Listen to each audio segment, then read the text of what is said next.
cœur ouvert, tu vas voir toute la plénitude de Dieu. J'ai voulu vous partager ce texte-là. Vous n'allez rien comprendre au départ dans ce que je vais dire. Ça va être du chinois, du charabia. Et le message, vous allez comprendre après dans l'ensemble. Je vous fais une lecture, elle est derrière, vous pouvez lire en même temps avec moi. C'est écrit dans la parole de Dieu. Il y a un texte qui est particulier, que vous avez écouté maintes et maintes fois. La parole de Dieu, elle est la révélation de Dieu. La parole de Dieu, elle est la révélation de Dieu. Dans la parole de Dieu, on peut savoir qu'est-ce qui se passe dans le monde supérieur. Le monde de Dieu. Il y a un monde surnaturel, le monde des anges, le monde des esprits. Le monde dans lequel Dieu habite. Dieu habite dans un lieu, dans un endroit, dans son royaume. Il y a un royaume. Et la Bible, elle nous révèle des choses cachées. C'est pas tout le monde qui peut comprendre la Bible. Les savants se sont perdus dans la Bible. Les grands hommes, les grands intellects se sont perdus. Ils ont lu la Bible, ils ont cherché, ils se sont perdus. Parce que quand on veut chercher Dieu avec notre tête, on ne le trouve pas. Mais quand on s'humilie et qu'on ouvre notre cœur, Jésus rentre à l'intérieur et nous fait comprendre sa connaissance. La parole de Dieu, c'est ça. C'est pour ça qu'il dit, je l'ai caché, moi, aux sages et aux intelligents. Mais je l'ai révélé à des enfants. Un enfant, il arrive tout innocent, avec ses gros sabots, devant des bonbons. À son copain, il n'aime pas, je te cause plus. Il est sincère, il n'y a pas de triche, il est honnête. Je t'aime, t'es mon copain. Il y en a qui ne peuvent plus dire ça aujourd'hui. Il y en a qui ne peuvent plus dire à leur femme qu'il aime, il y en a plus. Il ne peut pas dire à leur frère qu'il aime. Il ne peut plus. Le diable met des séparations, il veut détruire. Il faut revenir à la simplicité. Chanter des cantiques, arrêtez de réfléchir, arrêtez de penser. On ne peut pas changer une coudée à notre vie, on ne peut rien faire. On fait que réfléchir comme si on pourrait changer le monde. Il faut arrêter. Il faut louer le Seigneur. Il faut lui faire confiance, il faut que c'est lui qui dirige. Je vous lis le texte. Psaume 24 au verset 7. Faites bien attention à ces paroles, je vous enlève après du texte, et à la fin le texte va revenir. Porte, élevez vos linteaux, élevez-vous, porte éternelle, que le roi de gloire fasse son entrée. Qui est ce roi de gloire? L'Éternel fort et puissant, l'Éternel puissant dans les combats. Porte, élevez vos linteaux, élevez-vous, porte éternelle, que le roi de gloire fasse son entrée. Mais qui est donc ce roi de gloire? L'Éternel des armées, voilà le roi de gloire. Pause. Un psaume de David. David, il écrit ça. Il écrit. C'est pas ce qui se passe, il écrit ça. Le temps il passe, on est aujourd'hui, on est dans l'église de Mirapolis. Je suis serviteur de Dieu. On est en 2025 et je vous prêche la parole de Dieu. Alors je vais vous parler ce soir des super-héros. Tout le monde a connu les super-héros. Même l'ancien Wardo, j'en suis sûr, qui, comme il était petit, on a tous rêvé d'un habit, d'un costume. Tout le monde. Il y en a que c'est. Il y en a tout petit, c'est des Zorro. Hein, c'est des tiens. Tiens, voilà. Lui, c'est des Zorro. Et puis vous avez, il est tout petit. Je pense au petit à Lévi, c'est Spider-Man. Et puis Hulk, des fois. Il est grand comme ça, le petit, il y en a pas. Il a l'habit de Hulk, il se prend pour Hulk. Je voulais vous parler des super-héros parce que le premier super-héros qu'il y a eu, le vrai, qui a été connu, le plus populaire au monde, vous le connaissez par cœur, c'est Superman. Superman, il a été créé par deux personnes, un scénariste et un dessinateur, en 1938.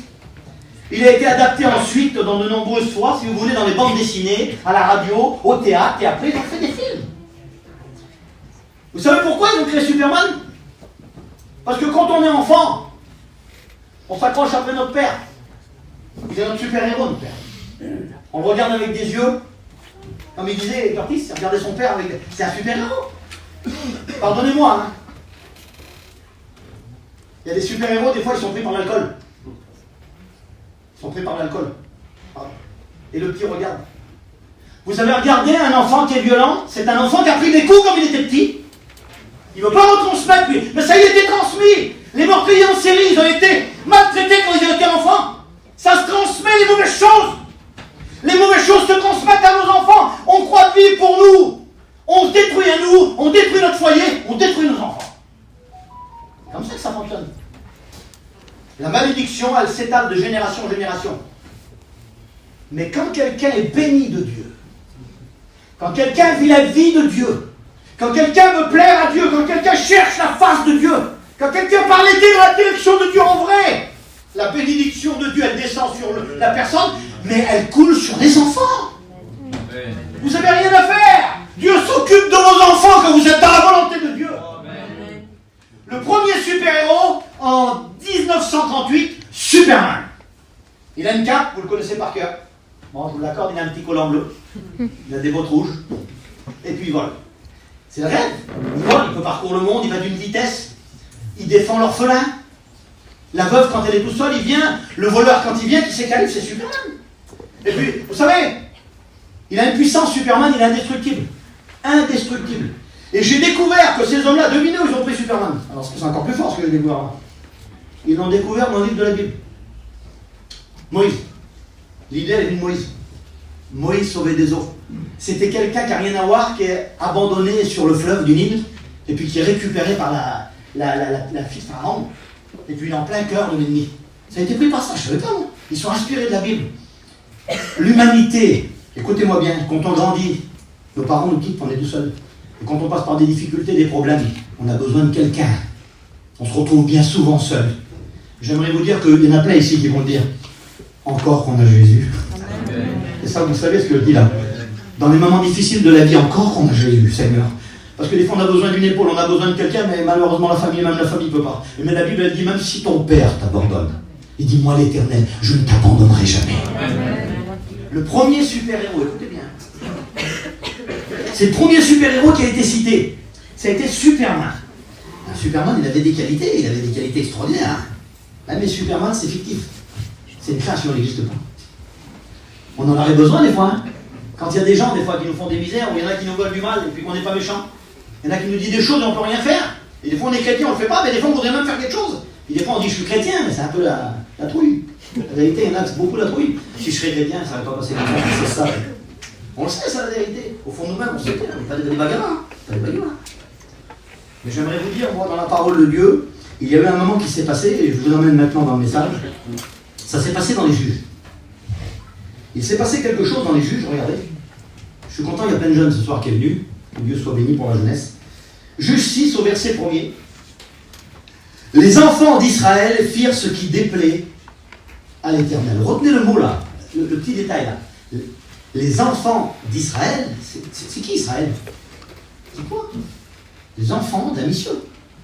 Les chrétiens, les voyageurs, qui ont grandi dans l'œuvre de Dieu.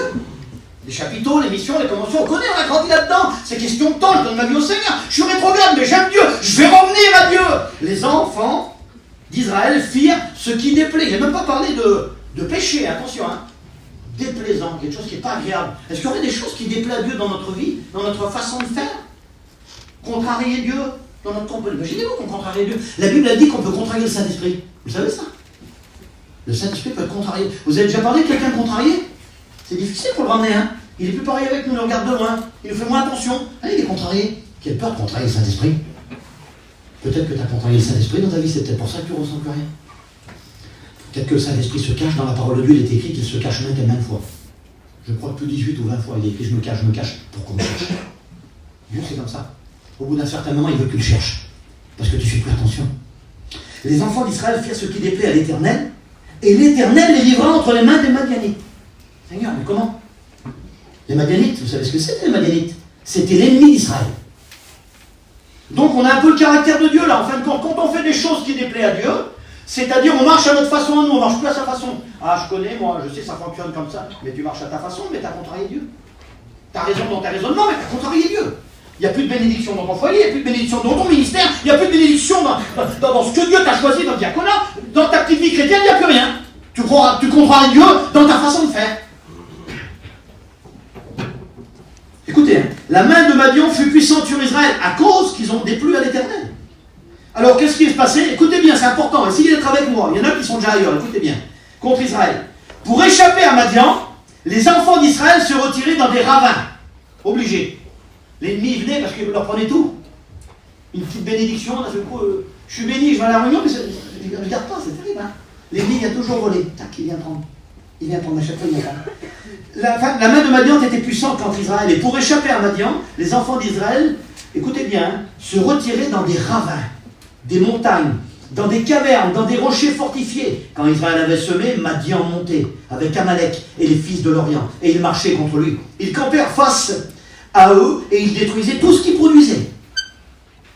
Amalek et Madian. Vous savez c'est qui Amalek? C'est le diable. Il y a 1000 noms différents. Amalek, il porte 1000 noms. C'est toujours le même esprit. C'est un esprit qui vient avec l'ennemi pour détruire. La Bible elle dit, vous n'avez pas à combattre contre la chair et le sang, mais contre les dominations dans les lieux célestes, dans les principautés. C'est quoi que ça veut dire? Il y a des esprits qui vont voler ta bénédiction que tu vas recevoir ce soir. Et tu ne le sais pas. Tu ne le sais pas parce qu'il y a quelque chose que Dieu prévoit pour toi, une grande bénédiction, si tu restes dans la main de Dieu. C'est pour ça qu'il y a des chrétiens qui recommencent à chaque fois. Tu recommences à chaque fois, tu recommences à chaque fois, tu recommences à chaque fois. Tu grandis pas en Dieu. Tu es toujours pareil. Les mêmes désirs, les mêmes envies, les mêmes sentiments, les mêmes colères, les mêmes paroles sortent de ta bouche. Toujours le point, il part, tu ne peux plus les retenir. Parce que pourquoi? C'est la chair qui gère toujours. Parce que tu as besoin de naître de l'esprit, et que l'esprit a grandi, que tu deviens fort, et que c'est toi qui décides sur la chair. Et le problème, il est là. C'est qu'ils marchaient toujours. Ils faisaient des choses qui déplaient à l'Éternel. Dans leur direction, c'était pas. C'est en direction à eux. Leur façon de parler, ils parlaient comme vous voulez. Oh, je parle, là, c'est mon caractère, je suis comme ça. Ils étaient comme ça. Oui, mais ça déplaisait à Dieu. Il y a des choses qui déplaisaient à Dieu. Et au bout d'un moment, écoutez ce qui va se passer. Les enfants d'Israël se cachaient, et à chaque coup, l'ennemi venait comme des sauterelles innombrables. Il venait voler toutes les bénédictions que tu avais gagnées. Et le diable, il vient, puis tu vois rien. Par quelqu'un, par là-bas, par quelque chose, par toutes sortes de choses. Vous savez qu'une personne qui est remplie de l'Esprit de Dieu, elle est dirigée par le Saint-Esprit. Vous le savez ça? Vous savez que si le Saint-Esprit vous dirige, vous ne tomberez jamais d'un trou? Ah ben non, vous ne tomberez pas d'un trou. Parce que le Saint-Esprit vous protégera des ravins, de l'ennemi, des plans, des barrières, des attaques, des flèches dans les ténèbres cachées. Derrière la porte, il y a une catastrophe. Le Saint-Esprit va dire sors pas maintenant. Toi t'attends, tu ne sais pas pourquoi. Sors pas maintenant. Et dans ton cœur, tu le ressens, il ne faut pas sortir. Les hommes de Dieu, ceux qui sont près de Dieu, les femmes de Dieu, le ressentent. Mais qu'est-ce qui se passe? Le Saint-Esprit a empêché l'apôtre d'aller dans un endroit. T'y vas pas. C'est pas possible. Et puis Norton faisait allusion à ça, justement. Pour l'Éthiopien, c'est pareil. Il a fallu qu'il arrête et qu'il va parler à l'Éthiopien. Le Saint-Esprit dit, tu vas aller là-bas sur le chemin, comme ça, tu vas parler à un Éthiopien. Le Saint-Esprit lui révèle. Un homme qui est près de Dieu, écoutez-moi bien, hein. Vous croyez que le Saint-Esprit parle qu'aux serviteurs de Dieu? Vous rigolez quoi? Les chrétiens aussi, le Saint-Esprit leur parle. Amen. Le Saint-Esprit vit dans leur cœur, les protège, les amène. Les protège de toutes sortes de choses. On a trop de nous qui nous dirigent. C'est trop vous, c'est trop moi. On est toujours là, on a toujours raison. Il faut toujours qu'on parle. On a toujours soif, on a toujours faim. Étonnez-vous pas si vos petits sont chancelants, si vous êtes chancelants. Les petits font comme vous êtes des images, des super-héros. Vous avez une mère qui crie, la petite, elle va faire une dépression plus tard. Elle va crier comme toi. Avec ta boue, la petite, elle va se manger les ongles. Elle va être exactement comme toi. Si tu veux que tes enfants tournent vers Dieu, commence à t'approcher de Dieu vraiment. Commence à vivre la vie de Dieu, toi. Personnellement. Suivez pas un mouvement, suivez pas les gens. Suivez Jésus. Suivez pas une église. Que Dieu vous bénisse tous les pasteurs. Mais suivez pas un pasteur. Suivez Jésus, je vous en supplie. Il faut que ça marche. Il va se passer au bout d'un certain moment, la Bible nous dit, écoutez bien, lorsque les enfants d'Israël crient à l'Éternel au sujet de Madian, parce qu'au bout d'un moment ils vont crier, ils n'en peuvent plus. Ils envoyaient à tous les prophètes et tout ça, les enfants d'Israël, ils leur parlaient ainsi, écoutez, l'Éternel Dieu d'Israël, je vous ai fait monter d'Égypte, pourtant je vous avais libéré du péché du passé, écoutez bien, de la maison de la servitude, je vous ai délivré de la main des Égyptiens, de la main de tous ceux qui vous opprimaient, je les ai chassés devant vous, et je vous ai donné ce pays, je vous le dis, je suis l'Éternel votre Dieu, vous ne craindrez point les dieux étrangers. Combien de peur, combien de crainte qu'il y a dans nous? Dieu d'amour. Comment je vais faire cet été? Je ne peux pas partir, j'ai pas de sous, j'ai pas assez de sous. Il faut quoi? Il faut une banque pour partir? Eh bien tu pars, puis tu vas chier, et puis le matin tu travailles. Mais tu ne restes pas tout seul dans un terrain avec tes petits. Le diable va venir te voler, il va venir tout te prendre. Pars avec tes frères et sœurs. Va dans l'œuvre de Dieu d'admission. Donne un coup de main, pars dans l'œuvre de Dieu, va dans l'église, donne un coup de main, reste pas chez toi tout seul. Amen. Le diable vous isole, vous détruit, le diable vous vole toutes vos récoltes, il vient vous voler, tu perds ta joie, tu perds ta paix, tu commences à être nerveux, tu te mets des feuilletons à la télé, tu te mets le soir, la nuit tu dors plus, tu fais une dépression, tu prends des cachets, tu vas au médecin, puis d'un seul coup tu dis je suis pas bien du tout, j'ai plus envie d'être chrétien. Ah oui, le diable t'a tout volé, pas étonnant. Des choses qui déplaient à l'Éternel. Je pêche pas, ben non tu pêches pas. Et au bout d'un moment tu vas te retrouver ruiné encore une fois. La Bible nous révèle des choses extraordinaires sur la puissance de la parole de Dieu. Vous savez qu'on a tout gagné avec Jésus. Il y a des gens, ils voudraient gagner par leur sacrifice dans la chair. Vous pourrez faire tout ce que vous voulez. Vous ferez le chemin de la croix si vous voulez. Refaites le chemin de la croix. Il y en a qui font le chemin de la croix. Ça sert à rien du tout. Il a tout accompli à la croix de Golgotha. Il a tout accompli pour que toi, tu n'as pas à faire. Tu n'as rien à faire. Tu as simplement à le suivre, à l'écouter et marcher selon la parole de Dieu. Amen. Tu as épreuves qu'il faut obtenir. Zinda, il va s'arrêter de manger. Il ne mange pas, Seigneur, je n'ai pas mangé 4 jours pour toi. Le Seigneur, il n'a pas demandé que tu manges pas. Il a demandé que tu pardonnes et que tu aimes ton prochain. Il a demandé que tu vas visiter ta petite sœur. Il a demandé que tu pardonnes à ta belle-mère. Il a demandé que tu t'aimes bien ta famille. Il a demandé que tu aimes tes ennemis. Mais ça, tu peux pas, c'est dur. Il n'y a pas plus difficile que ces choses-là. Il y a un texte de la parole de Dieu, écoutez. Il y a un texte de Dieu qui est une révélation. Il y a un texte de la parole de Dieu qui est une révélation. C'est celui-là, je vais vous le dire. Il y a quelque chose qui s'est passé dans le ciel, à un moment, il y a une révélation. Les hommes qui sont près de Dieu vivent des révélations particulières. Regardez, je vais vous faire la lecture. Et puis le Norton, il a tombé pile dans le message, dans le texte que j'avais dit hier. Il l'a dit. On devait le mettre sur l'écran, ça ne va pas passer. Il a parlé du prophète. Je suis obligé de vous parler du prophète parce que c'est mon message. Il reste le plus grand prophète de l'Ancien Testament, Ésaïe. Ésaïe était un homme qui vivait vraiment près de Dieu. Un homme qui cherchait la face de Dieu. Ésaïe est le plus grand prophète de tous les prophètes. Il y en a 4, c'est lui qui fait le plus important, le plus ancien. Il révèle le Nouveau Testament dans tout, la crucifixion, la naissance de Jésus, toutes ces choses-là. Il appelle un 5e évangile. Et là, il y a quelque chose qui est en train de se passer dans le ciel. C'est le seul endroit qu'on parle à des anges de cette catégorie-là. Écoutez, dans le ciel, il y a plusieurs catégories d'anges. Il y a Michael, qui est le chef de l'armée de l'Éternel, c'est un soldat, un combattant. Il y a Gabriel, qui apporte tous les messages, les plus grands messages qui ont été apportés. C'est lui qui est venu vers Marie et qui a apporté le plus grand des messages pour l'humanité. Il lui dit, Marie, tu as été choisie parmi toutes les femmes. Vous faites attention aux détails. Il y avait pas toi. Et puis le Seigneur, il a tourné sur la terre comme ça. Et puis il avait une petite Marie, une petite fille qui aimait le Seigneur. Une petite fille qui voulait plaire à Dieu. Il n'allait pas mettre son fils n'importe où. Sa richesse, son cœur, il voulait le mettre où? Il avait un petit foyer. Elle avait un petit fiancé, ça s'appelait Joseph. Il travaillait bois, mais ils n'étaient pas mariés. Puis le Seigneur, il a dit, je vais choisir ce foyer-là. Mon fils va venir à Bethléem Ephrata, il va venir au monde dans une petite cabane en bois. Ils n'avaient pas d'argent, pas de sous. Le Seigneur, c'est pas l'argent qu'il cherche. C'est pas les super intelligents qu'il cherche. Il cherche un cœur qu'il cherche. Amen. La Bible, elle dit, je soutiens celui dont le cœur est tout entier. Vous imaginez si Dieu vous soutient, qui est tout entier, qui le cherche, qui est vrai, qui veut plaire à Dieu, avec ses défauts, ses manquements. Parfait, vous n'y serez pas. Le parfait, c'est lui qui nous rendra quand on sera au ciel. Là, sur la terre, on n'est pas parfait. Écoutez bien. Le Seigneur t'a aimé et te pardonne en sachant ce que tu vas faire demain.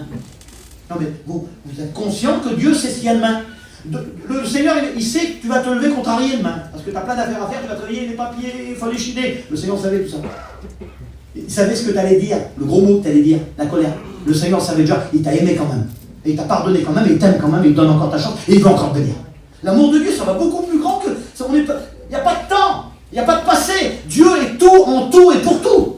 C'est Dieu qui décide sur tout et qui voit tout. Dieu nous connaît, on ne l'étonnera jamais. Vous croyez décevoir Dieu, il y en a qui croient de décevoir Dieu. Vous ne décevrez jamais Dieu, parce que Dieu connaît l'avenir. Vous décevrez quelqu'un qui ne connaît pas l'avenir, mais Dieu connaît l'avenir. Tu ne peux pas décevoir quelqu'un qui connaît. Non, tu vas l'attrister parce qu'il t'aime, et il ne veut pas que tu pêches, il ne veut pas que tu te recules de lui.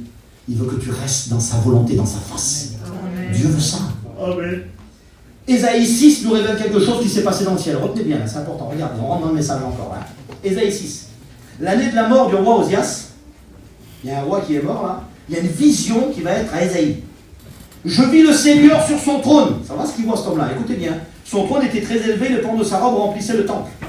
Des séraphins. Retenez bien le mot. C'est le seul endroit dans la Bible qui en parle. Il n'y a aucun texte qui en parle, mais là, ça en parle. Il se trouve dans la gloire d'Éternel, c'est des anges particuliers. Retenez bien. Des séraphins se tenaient au-dessus de lui.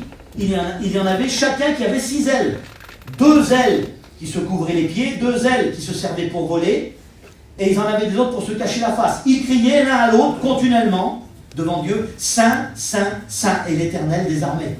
Toute la terre est remplie de sa gloire. Les portes furent renversées dans leur fondement par la voix qui retentissait à la maison, se remplissait d'une fumée. Alors, je dis malheur à moi. Écoutez bien, je dis malheur à moi, je suis perdu car je suis un pécheur, un homme dont les lèvres sont impures. Il va se passer quelque chose, regardez bien. J'habite au milieu d'un peuple dont les lèvres sont impures. Mes yeux ont vu le roi, l'Éternel des armées. Mais l'un des séraphins vola vers moi, tenant dans sa main une pierre ardente qu'il avait prise sur l'autel avec des pincettes. Il me toucha la bouche. Et il dit, ceci a touché tes lèvres, ton iniquité est enlevée et ton péché est ôté. Et là, il se passe quelque chose, il y a une révélation. Hein. Il y a quelque chose qu'on n'aurait peut-être jamais dû savoir. Mais le Seigneur nous le révèle à travers Ésaïe. Vous imaginez? C'est une portion du ciel qui est révélée. Écoutez bien. Et juste en haut, on ne sait pas pourquoi, d'un seul coup, il marque ça. Il dit, j'ai entendu la voix du Seigneur qui disait, qui enverrai-je Qui marchera pour nous? Il y a une question qui s'était posée. Point d'interrogation, lui, écoute ça. Il regarde dans le ciel, le Seigneur. Il dit, j'entendais une voix. Il est en train de vous expliquer la conversation dans le ciel entre Dieu et Jésus. C'était pas prévu qu'on sache ça. Mais Dieu nous révèle comment ça se passait en haut. Dieu regardait l'humanité et regardait le péché comme une gangrène. Le père qui voulait bien élever ses enfants, qui avait un bon désir quand il était tout jeune, se retrouve alcoolique. Il ne voulait pas, lui. Au bout d'un certain moment, on lui a mis de la drogue dans les mains. Vous croyez qu'il aurait voulu être drogué? Le monde s'est ouvert à lui, il l'a saisi, l'a enchaîné, et il est pris par le péché. Combien d'hommes sont pris par la colère, la haine au fond d'eux, et ne peuvent pas pardonner? Et à cause de cette haine-là, le Seigneur ne peut pas rentrer. C'est un piège pour que l'œuvre de Dieu rentre à l'intérieur. Et tant que les personnes ne remettent pas entre les mains de Dieu, alors la haine, elle se transforme, elle ronge les hommes, elle les rend mauvais, méchants, agressifs. Vous savez que les gens les plus méchants, c'est des gens qui ont besoin d'être aimés. Vous êtes venus au monde pour être aimés. Dieu vous a créé pour s'aimer. C'est pour ça qu'il veut qu'on ait la communion. Il veut que je te dise tes qualités. Il veut, Seigneur, que tu me dises mes qualités. Afin que moi je suis bien et que ça m'encourage. Et moi je t'encourage. Et que la paix de Dieu réside au milieu de nous. Parce qu'en vous, il y a plein de qualités. En moi, il y a des qualités. Mais le diable ne veut pas qu'on voit nos qualités. Le diable veut qu'on est divisé. Vous avez besoin de quelqu'un qui vous dise un jour, je t'aime bien, tu sais. Je t'aime bien, j'aime bien être avec toi. J'aime bien être avec toi. J'aime bien manger un petit bout. J'aime bien, on est bien ensemble. Ça vous fait du bien. Parce qu'il y a des personnes les plus héritées, ils sont tout seuls. Ils ont besoin de savoir que quelqu'un les aime. Jésus les aime. Amen. Jésus les aime. Et puis, le Seigneur met un amour dans le cœur de certains chrétiens. Ça se ressent, ça se transmet, un sourire, un regard. Ça vient de Dieu. Ça, c'est le surnaturel de Dieu. Et là, la voix qu'il entend, écoutez bien, il dit, j'entendis la voix du Seigneur qui disait, qui enverrai-je pour nous? Avec un point d'interrogation. Adam, il a échoué. Noé, avec son arche, avec le plan de Dieu, tout, il n'a pas pu tenir. Et puis il y a quelqu'un dans le ciel qui va commencer à dire, il dit, Père, il dit, envoie-moi, je vais y aller. Le Fils de Dieu en personne. Et je vais y aller parce que les hommes, ils n'y arriveront pas. Il faut que quelqu'un va venir combattre pour eux. Il faut que quelqu'un va venir combattre pour eux. Il y a quelque chose qui se passe d'extraordinaire, écoutez bien. Et puis, c'est pour ça que je vous ai parlé que l'humanité a besoin d'un héros. Le véritable héros, en fin de compte, que les hommes cherchaient. Longtemps que Dieu l'avait préparé. Le Superman qu'ils ont inventé les hommes, là, qui est fictif, là, c'est un Marvel. Il y a Batman, Spider-Man, c'est des rêves, des illusions. J'aimerais vous parler d'un véritable héros. Celui qui est capable de changer une personne qui était méchante, une personne qui était pleine de haine, une personne qui faisait des choses extraordinaires, une personne qui est prise par l'alcool, une personne qui est prise par la colère, une personne qui est prise par la drogue, une personne qui est prise par le mensonge, le vol. Ne peut pas s'empêcher, c'est plus fort qu'elle. Elle est dirigée, elle est conduite. Et j'aimerais vous dire, ce super-héros-là, quelque chose de particulier, il s'appelle Jésus. C'est le plus beau des super-héros. Et la Bible en parle. Il y a un texte de la parole de Dieu qu'on parle, regardez, je vous fais la lecture. Il y a un texte qui dit ça, regardez, je vous le dis. Ça se trouve dans Sophonie, c'est un des petits prophètes, Sophonie 3 au verset 17. L'Éternel, ton Dieu, est au milieu de toi, comme un héros qui sauve. Il fera de toi sa plus grande joie. Il gardera le silence de son amour, écoute bien. Et pour toi, il aura des transports. Imaginez, hein, des transports d'allégresse. Ça veut dire de la paix, de la joie, de l'abondance. Un chrétien qui n'a pas la joie, un chrétien qui n'a pas le bonheur, c'est un problème. Parce que normalement, il nous a donné sa paix, pas comme le monde. Le monde, il faut de l'argent, il faut des belles autos, des véhicules, des terrains, il faut du travail, il faut de l'alcool, des grandes bouteilles d'alcool pour être heureux. On se regarde, on est souriant, on a les yeux qui brillent. Mais c'est pas ça le bonheur, Jésus, c'est pas ça. Jésus, quand il est dans ton cœur, peu importe ce qu'il y a sur ta table, t'as Jésus. Et t'en as assez. Alors c'est mieux si tu fais des affaires, va chier, que Dieu te bénisse, parce qu'on peut bien faire nos affaires, tu vas avoir Jésus, si on est intelligent. Ah ben oui. On peut avoir un beau terrain, une belle auto, si on a Jésus, faire tout ce qu'il faut. C'est pas un problème tout ça. Mais le principal, il faut que c'est Jésus qui réside. Il faut que c'est Jésus qui est à l'intérieur.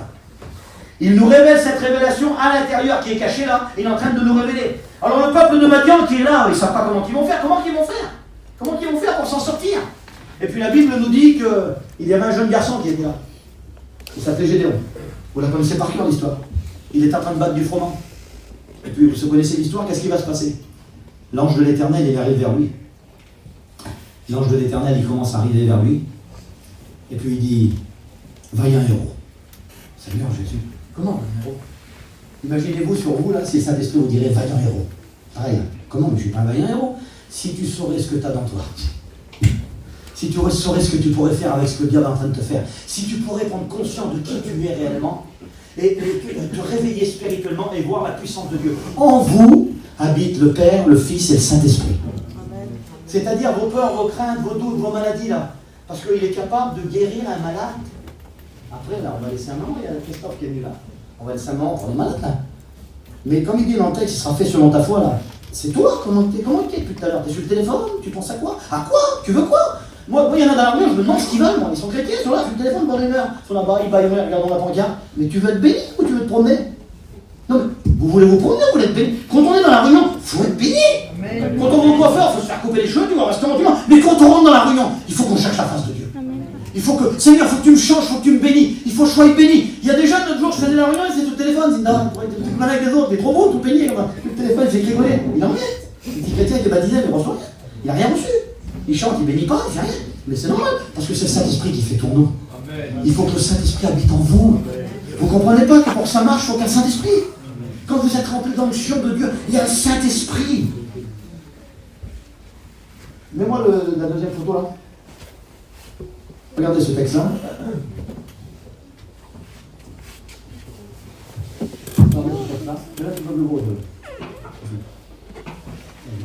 Regardez. La Bible nous dit, regardez ce qu'il a dit. Il a dépouillé les dominations. C'est-à-dire les dominations des esprits contraires à vous. Il l'a fait, mais c'est fini. Vous n'avez plus à le faire vous. Ils vont vous faire peur. Ils vont vous impressionner. Mon père disait toujours ça, ne crains rien mon fils. Ne crains rien. Il priait, tous les minutes il y avait des esprits, tous les minutes il y avait des délivrances, tous les minutes il se passait des miracles. Il dit ne crains rien, il n'a aucun pouvoir. C'est un petit chien qui a caché. Et il dit quand tu as compris ça, il peut juste chapper. Il dit parce que le pouvoir, il dit c'est lui qui le donne. Amen. Vous êtes des héros. Jeune fille, jeune garçon, femme qui écoute-moi, qui fait de la dépression, qui prend des cachets, qui ne dort pas la nuit, qui n'est pas heureuse, celle que son cœur est brisé, qu'on t'a fait du mal, peu importe, au nom de Jésus, nous renversons toutes ces forteresses. Nous emmenons toutes les pensées captives à l'obéissance de Christ par la croix. Il a dépouillé les dominations, les autorités, en les livrant publiquement en spectacle, en triomphant d'elles par la croix. Et là, je vais conclure le message. Écoutez bien ce qui va se passer. Parce que dans le message, il va se passer quelque chose d'extraordinaire. Il va tellement encourager Gédéon là. Vous savez ce qui va se passer quand il va encourager Gédéon? Il va se passer quelque chose, regardez. Au bout d'un certain moment, là, il va lui parler, et puis le héros va prendre sa vraie place. Et puis le Seigneur, il va lui dire quelque chose, il va lui apprendre comment Dieu fonctionne. Vous voulez savoir comment Dieu fonctionne? Amen. Eh bien, je vais vous expliquer, c'est pas parce qu'on est plein, Dieu n'a pas besoin de plein de monde. Ah ben non, Dieu ne fonctionne pas comme ça. Nous plus on est, nous on dit on est fort. On est plein, on est fort, pas Dieu. Dieu c'est l'inverse. La Bible nous dit que Gédéon et tout le peuple qui était avec lui, au verset 7, se levèrent de bon matin et vont camper près de la source à Harod. Le camp des Madians, le mâle qui était là, qui avait tout volé, était au nord de Gédéon, sur la colline de la vallée. L'Éternel dit à Gédéon, le peuple qui est avec toi, Gédéon, est beaucoup trop nombreux. Alors moi je comprenais plus, Seigneur, comment? Le peuple est trop nombreux, je n'ai pas besoin d'une quantité, moi. Comment? Eh bien tu diras, Gédéon, tous ceux qui ont peur, il y en a qui ont peur, sont traumatisés. Quelle peur qu'ils ont, Dieu, quelle peur de s'engager pour Dieu, quelle peur de travailler pour Dieu. Maman, quelle peur, comment je vais faire? Et si tu calcules toi, oui, toi, tu n'y arriveras pas. Mais lui, ça va le faire. Lui en toi, ça va le faire. Quand tu es rempli de Dieu, quand tu as l'esprit de Dieu, il n'y a plus rien qui te fait peur. Un démon manifesté avec la plus grande des autorités, il ne fait plus peur à un serviteur de Dieu qui est rempli d'esprit. Puis tu n'as pas besoin de gueuler, tu parles tout doucement dans son oreille. Il se sauve. Parce que la puissance, elle est dans les yeux. La puissance, elle est là. Vous comprenez ça? Écoutez, il dit, ils sont trop nombreux.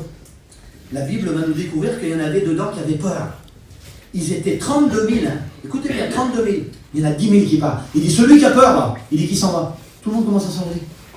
Ils étaient 32 000. Il y en a 10 000 qui ont peur. Écoutez bien. Et le Seigneur va leur demander encore quelque chose. Il dit, tu sais ce que tu vas faire maintenant, Gédéon? Il faisait chaud. C'était le combat. Et puis il faut les tenir, il y avait l'ennemi tout le tour. Parce qu'un chrétien, il est conscient que le diable. La Bible, elle dit, veillez et priez. Mais pourquoi qu'a dit ça la Bible? Seigneur, pourquoi tous ces textes-là? Veillez et priez afin de ne pas tomber dans quoi? Dites-le-moi, je vous en supplie. On les connaît par cœur, les textes. Dans la tentation. Donc, ça veut dire qu'il y a des tentations prévues tous les jours, toute la journée. Le matin, quand tu vas chiner, quand tu vas aux commissions, quand tu fais tes affaires, sur le téléphone, les réseaux sociaux, le diable, il est partout. Ça veut dire ça. Il dit, veille et prie, parce qu'il y a une tentation que le diable va préparer pour le faire tomber. Écoutez bien. Il dit, c'est ce que tu vas faire, Gédéon? Non, Seigneur. Eh bien, tu vas les emmener. Regarde, tu vas les emmener, il y a une sorte de rivière qui passe. Et puis, regarde ce qu'ils vont faire quand tu vas les emmener. En gros, c'est ça. Et puis là, les 22 000 qui restent, écoutez bien, les 22 000 qui restent, Ils vont descendre à l'eau. Vous savez ce qu'ils font quand ils voient l'eau? Il y en a que c'est comme ça, hein, je vous promets. Un mariage, un palmier, du soleil, ils jettent les arbres, ouais, c'est la fête. Ils rentrent dans l'eau, ouais, ça y est, c'est fini. Mais t'es chrétien, copain. Il a oublié. La Bible dit, tu sais, tous ceux-là qui auront bu l'eau avec la bouche comme un chien, ils ont gardé les armes. Il dit, ceux-là, mets-moi-les de côté. Sur toute la quantité qui sont, j'ai fait un calcul, je crois qu'à 99% bradés. 99% sur le paquet qu'ils étaient. Vous savez combien il en reste? Devinez. Tout le monde jette les armes quand ils voient l'eau. Il y en a par contre, ils sont 300. Les 300 gardent les boucliers, les armes et ils commencent à boire comme des chiens. Juste le nécessaire comme il faut. Et ils sont en train de surveiller autour d'eux. Si l'ennemi ne vient pas. L'ennemi ne peut pas venir. Ils sont en train de surveiller, il y a l'Esprit de Dieu, ils ont les boucliers, ils ont les armes, et ils boivent juste le nécessaire comme il faut. Parce que vous savez pourquoi? Ils ont peur que l'ennemi vienne terrasser leurs enfants. Ils ont peur que la malédiction vienne chez eux et que le diable vienne dérober. Alors ils gardent. Vous savez combien ils sont? 300. Et c'est là qu'ils ont fait le film 300. La 300 armée spéciale qui a été tirée encore de la Bible. Superman a été tiré de la Bible. Les 300 ont été tirés de la Bible. Les plus grands films, les plus grands scénarios, les plus grands chefs-d'œuvre ont été tirés toujours de la Bible. Mais c'est quoi ce livre-là? C'est la parole de Dieu. Mais comment vous lisez la Bible? La Bible, il paraît que c'est une épée. C'est quoi ton épée? Je voudrais savoir qu'est-ce que c'est que ton épée. C'est quoi ton épée? Dieu nous a donné une épée. Et si on la lit plus que c'est le téléphone qui la remplace. Ou si c'est des choses mondaines dans nos mains qui remplacent la parole de Dieu. Étonne-toi pas que tu n'as pas de victoire. Étonne-toi pas que tu es toujours en merde. Peu importe qui c'est que t'es, peu importe que tu viennes de telle famille, peu importe que tu sois une lignée de la mission, mais ça n'a rien à voir. Par contre, si tu commences à lire la parole de Dieu, et que tu commences à prendre ton épée, que tu la connais, et que tu la tiens bien comme ça, et puis d'un seul coup, l'ennemi va venir, je te promets qu'il ne va pas venir s'arrêter à toi. Hein. Parce que lui, attention, il a une armée, il a une épée, mais elle est bien aiguisée, il la connaît. Hein. Quelle peur qu'il a. Quelle peur qu'il a. Alors ils vont remporter la plus grande des victoires, c'est la plus belle des victoires. Elle s'est passée la plus grande des victoires, le plus grand des super-héros. Écoutez ce qui s'est passé. Quand il a monté sur la croix, la Bible nous dit, il a dépouillé les dominations, il s'est passé un combat là. À un tel point que tellement que les fardeaux de l'humanité étaient sur lui, du haut du ciel, il a dit quelque chose, normalement on a du mal à comprendre. Il dit, Père, pourquoi m'as-tu abandonné? Jésus a dit ça sur lui. Est-ce qu'il l'aura abandonné? Tellement que l'iniquité était puissante. Parce que vous savez que les péchés nous cachent la face de Dieu, c'est écrit dans le livre d'Ésaïe. Les péchés nous cachent sa face et de le voir agir dans l'œuvre de Dieu. Il y a des chrétiens qui ne voient plus l'œuvre de Dieu, ils ne voient que le négatif. Ils ne voient rien de bien. Il y a du mal. La mission, ça ne va pas. L'église, ça ne va pas. Les pasteurs, ça ne va pas. Liver, ça ne va pas. Maël, ça ne va pas. Rudy, ça ne va pas. Christophe, ça ne va pas. Ça ne va jamais. Il n'y a que toi qui va bien. Toi, tu es trop bien. Mais tes enfants ne sont pas chrétiens. Ton mari boit. T'en y es. Mais nous, on n'est pas bien. Et puis, c'est une façon de voir les choses. En fin de compte, c'est facile de voir tout le monde mal. Mais quand on est plein de Dieu, on ne voit plus les autres. On se regarde à soi et on pleure. Et on dit, Seigneur, dans l'état que je suis, je te demande pardon. Ça, c'est la vraie, véritable vie de l'esprit. La vie de l'esprit, nos yeux ne sont pas là, ils sont là. Et on commence à pleurer sur nous, on dit, Seigneur, dans l'état que je suis malheureux, Mon ministère qui est pauvre, j'ai besoin de richesse, on a besoin de force, on a besoin de mission. Et vous savez ce qui va se passer au bout d'un certain moment? Quand il a monté, qu'il a emmené les dominations. Et l'apôtre, quand il écrit, là, quand il parle de triomphe, c'était comme ça à Rome. Quand ils avaient remporté une victoire, il y avait une arène, écoutez bien, il y avait une arène, c'est ça qui parle de triomphe qui parle. On prenait les ennemis, ils étaient liés derrière le char, du roi pour aller à tous les sujets un après l'autre, ils étaient nu-pieds, ils étaient blessés, attachés, et ils commençaient à faire le tour de l'arène. Et tout le monde tapait des mains par la victoire qu'il avait emportée. Vous savez ce que le diable a fait? Tout ce qui vous condamnait, vos dominations, vos péchés, l'humanité, tout ce que vous avez fait quand vous étiez petits, les vols, les mensonges, l'orgueil, la jalousie, les choses cachées. Il y en a même qui ont volé dans les campings que personne ne sait. Il y en a qui ont bu trop, il y en a qui boivent en cachette. Dieu savait tout ça. Dans son amour, il a tout attaché ça avec les esprits, les démons. Et il a commencé à traverser le ciel dans sa mort. Et il a commencé à traverser. Vous savez qu'il existe 3 ciels dans la Bible? La Bible nous parle qu'il y a 3 ciels. Parce que l'apôtre a été ravi au 3e ciel, c'est lui qu'on parle. Et d'un seul coup, il s'est passé quelque chose. Et quand il a rendu l'esprit, écoutez bien ce qui s'est passé quand il a rendu l'esprit. Vous savez comment Jésus est venu sur la terre? Il habitait le lieu, le Saint des Saints. Il habitait le plus bel endroit qui existe, où que nous on rêve d'y aller maintenant. Lui, il était là-bas. Il est descendu du Saint des Saints, dans le lieu saint, il a été dans le parvis, il est rentré dans l'humanité, avec tout ce que ça engendre. Il est venu au monde comme un enfant normal.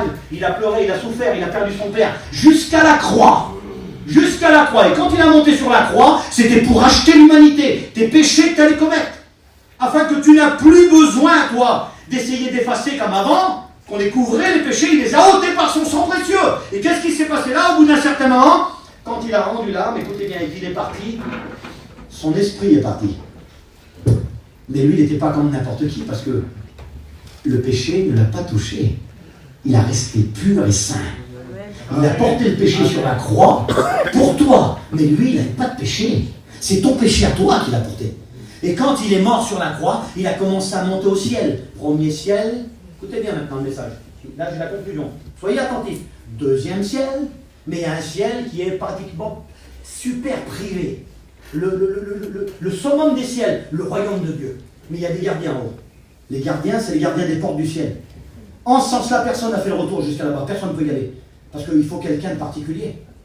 Et le texte de tout à l'heure que je vous ai parlé de David, je vais vous le lire maintenant, vous allez comprendre. Pendant qu'il est en train d'arriver de loin, il y a des anges qui gardent les portes. Des anges célestes, une puissance extraordinaire. Et d'un seul coup, le psaume 24 au verset 7, porte, élevez vos linteaux. Qu'est-ce qui se passe? Élevez vite vos linteaux, porte éternelle, que le roi de gloire fasse son entrée. Qui est ce roi qui vient de gloire dans un royaume si puissant? Mais c'est qui? L'Éternel puissant dans les combats. L'Éternel qui a racheté l'humanité par son sang précieux. L'Éternel qui a pardonné celui qui était rempli de drogue, d'alcool, celui qui a fait couler le sang. Parce que la Bible nous dit qu'ici ton péché est comme le cramoisi, il deviendra blanc comme la neige. Même celui qui a fait du mal aux autres, Dieu a tout racheté par son Fils. Et quand il est en train de monter au ciel, les gens le regardent et il arrive, triomphant, avec lui derrière. Vos noms à vous tous. Et il est en train de venir et il monte. Qui est le roi de gloire, l'Éternel fort et puissant dans les combats. Porte, élevez vos linteaux, ils sont trop petits, il faut des portes plus grandes, plus puissantes. Élevez, porte éternelle, que le roi de gloire fasse son entrée. Qui est donc ce roi de gloire, l'Éternel puissant dans les combats. Je ne sais pas si vous réfléchissez, le texte, c'est la différence du texte. Le texte, c'était ça. Il avait été écrit, c'était une révélation dans le ciel, ça avait passé. Quand il était monté au ciel avec vos noms à vous. Depuis longtemps, ton nom est inscrit dans le livre de vie. Depuis longtemps, tu n'as plus besoin de rien faire. Il a tout fait. Vous savez ce qu'on a juste à faire? À l'adorer, à le louer, à le remercier pour la puissance de la croix. Et tout à l'heure, on va passer un moment avec Christophe là. On va rentrer dans la louange. Celui qui veut partir, il pourra partir, Seigneur Jésus. Mais nous, on va rester dans la louange avec les frères qui veulent rester avec nous. On va louer le Seigneur avec les serviteurs de Dieu. On va rentrer dans la plénitude de Dieu. Et puis après, il y a des malades qui vont venir devant. Et je crois au nom de Jésus qu'il va y avoir des guérisons.